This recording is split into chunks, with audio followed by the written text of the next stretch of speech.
আকাশ জুড়ে বৃষ্টি আর বৃষ্টি ভেজা মন, মন চাইছে খুশি থাকুক আমার আপনজন। নীল রঙে আকাশ এখন মেঘে ঢাকা কালো, আমি আছি দারুণ বন্ধু, তুমি থেকো ভালো। হ্যালো ভিউয়ার্স, আসসালামু আলাইকুম। আজকে বৃষ্টির দিনে তাই প্রথমেই একটু ছন্দ বললাম। কেমন লাগলো আমার ছন্দটা অবশ্যই কমেন্টসে জানাবেন। আর বৃষ্টির দিনে কিন্তু প্রিয়জনের কথা বেশি মনে পড়ে। কার কার প্রিয়জন পাশে আছে অবশ্যই কমেন্টসে জানাবেন। তো আপনাদের ভাই সকালবেলায় অফিস চলে যাবে, তাই তো ঝটপট ঘুম থেকে উঠেই বেগুন ভাজি বসিয়ে দিলাম। বেগুন ভাজি করার পরে আমরা চা খেয়ে নিলাম। রমজান মাস সকালবেলা একটু আরামেই ছিলাম, ঘুম থেকে একটু দেরি করে উঠেছি, রান্না বান্নার পারা ছিল না। আর এখন এই তো শুরু হয়ে গেল, সকালবেলা ঘুম থেকে উঠেই চোখ মুছে এই তো রান্না শুরু করে দিতে হবে, যেমনটা আজকে হয়েছে। গোল গোল করে কেটে বেগুন ভাজিটা আমার ছেলে মেয়ে হাজব্যান্ড সবাই অনেক পছন্দ করে। গরম গরম খেতে কিন্তু ভালোই লাগে। আর তার সঙ্গে আজকে কচু পাতার ভর্তা। এই কচু পাতাটা ভর্তা করে পাঠিয়ে দিয়েছে আমার খালা শাশুড়ি। আজকে শুধু একটু গরম করে পেঁয়াজ দিয়ে মাখিয়ে নিলাম, কারণ আমার শাশুড়ি আম্মা খেতে চেয়েছে।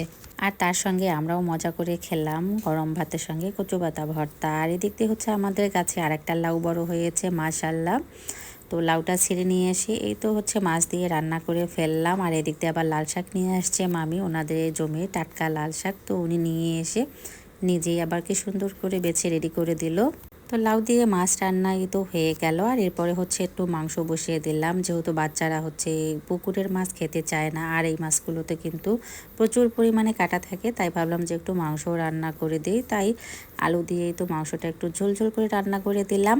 আর এটা কিন্তু আমার বিকালবেলার ভিডিও। তো বিকালবেলা দেখেন আকাশটা এত সুন্দর হলুদ হয়েছে, আমার তো অনেক ভালো লাগতেছিল দেখে, তাই একটু ভিডিও করে নিলাম। আপনাদের কাছে কেমন লাগলো একটু জানাবেন। গোধূলি বিকেলবেলা অনেক ভালো লাগে দেখতে, কিন্তু এই বিকালবেলাটা সচরাচর কিন্তু পাওয়া যায় না এরকম দেখতে। তো এর জন্য আপনাদের সঙ্গে শেয়ার করলাম। আর এই তো কিছুক্ষণ পরে শুরু হয়ে গেল বৃষ্টি।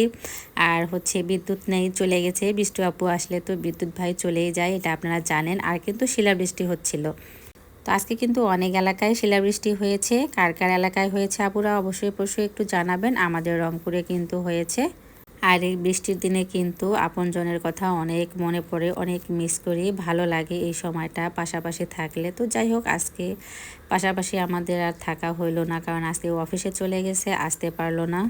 আর আজকে আবার আমার বাবার বাড়িতে যাওয়ার কথা ছিল। তো বিকালবেলা রেডি হচ্ছিলাম, এরকম সময়ে কিন্তু আকাশটা অনেক মেঘাচ্ছন্ন ছিল, তাই আজকে আর রওনা করলাম না। ইনশাল্লাহ কালকে যাব। সবাই একটু দোয়া রাখবেন আমি যেন কালকে সুই সালামতে যেতে পারি আমার বাবার বাসায়। এই জন্য একটু রান্নাবান্না করে রেডি করে রেখে দিয়েছিলাম। তো যাই হোক, আর যাওয়া হলো না, অনেক বাধা পড়লো আর কি। এদিক দিয়ে বাচ্চারা এই তো বৃষ্টির মধ্যে অনেক মজা করতেছিল, পড়তেছিল ওরা।